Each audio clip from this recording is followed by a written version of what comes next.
Lust, folks, we've all felt it, right? But it can be quite the conundrum. On the one hand, it's a completely normal part of human nature, but when it becomes too much or goes uncontrolled, it can start causing problems. In today's world, lust has become so regular to us that we barely even notice it anymore. But let's not let it run amok. Welcome back to Human Mechanics, where today we'll dive deep into the psychology behind this potent impulse, lust. We're scrapping all inhibitions to tackle the tricky subject, breaking down 10 undeniable psychological facts about it, all so we can get a grip on this fascinating player in the human experience. Ready to journey down the rabbit hole? Right off the bat, let's start by giving our brains some credit. See, that little thing called lust? It's just your hypothalamus doing its job, releasing hormones like testosterone, orchestrating the whole show we call sexual arousal. So next time you're feeling the burn, remember it's just biology. Feels less intimidating already, doesn't it? Now, lust runs deep, tied into our primeval drive to reproduce. Picture our ancestors. Those who were more lust-driven had the upper hand in passing on their genes. Even though we've evolved beyond loincloths and cavemen clubs, those instincts are still lurking in our psyche. It's also worth noting that when you're dealing with lust, you're playing with one of the brain's reward systems, similar to addictive substances.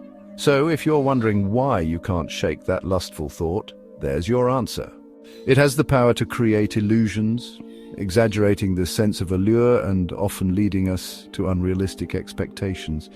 Think of it as a sort of beer goggles effect. And here's something else. Ever wondered why we seem to overlook certain red flags when we're attracted to someone? Lust heightens physical attractions so much that it can cloud our judgment.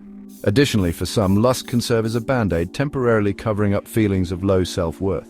Cultural influence also plays a role in shaping our lust.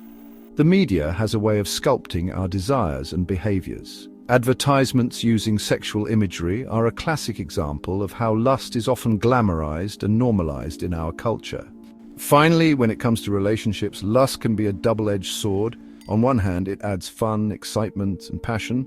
On the other hand, unchecked lust can lead to problems like infidelity or relationships based solely on physical attraction. Now, be mindful that suppressing lust can actually backfire, leading to a build-up of tension.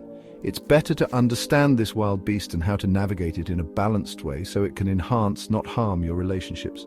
And most importantly, remember, you're bigger than lust. While it's a part of us, it doesn't have to control us. Through growth and self-awareness, we can steer the ship of our desires, ensuring a healthier relationship with ourselves and others. Well, that's all for today on Human Mechanics. Hope you enjoyed our deep dive into the psychology of lust. If you liked this video, a thumbs up would mean the world to us. And remember, if you want more content like this, feel free to subscribe to the channel. Thank you for being a part of the Human Mechanics community. Stay curious and don't forget, you're bigger than your impulses.